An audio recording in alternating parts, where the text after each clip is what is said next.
Is this too simplistic to say this is really the sort of liberal side of the political sphere taking a sort of libertarian, I don't want to say anarchist, but more libertarian off ramp? And like you say, this is basically just going to help the commerce of this product be passed, as opposed to say go back to a socialist view, which might say, yeah, addiction is a social problem that we need to address. Yeah, I mean, to me, it seems very libertarian, right? And it's no surprise that the Cato Institute and all the libertarian think tanks are 100% in favor of this stuff. The strange thing is that people on the left are very, I think, committed to it, very morally committed to it.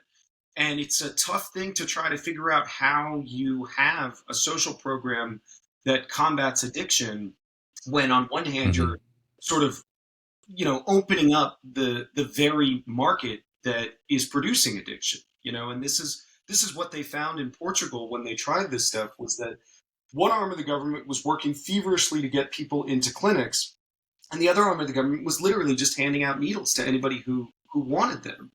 And you reach a contradiction where you have to figure out, well, what is our goal here? Is our goal here getting people help, or is our goal here a kind of non-judgmental attitude toward drugs?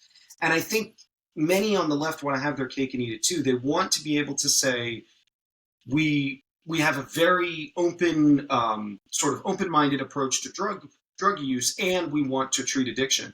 Well, those things have a tension, and you have to recognize that there is a tension in accepting or pushing both of those philosophies at once. Yeah, and I mean, it's funny, like when we talk about other issues like crime, for example, like leftists are, quick to sort of talk about how these things are like socially created issues, right? But when it comes to addiction and drug use, yeah, you're talking about it being a kind of static population instead of something that is created by certain conditions.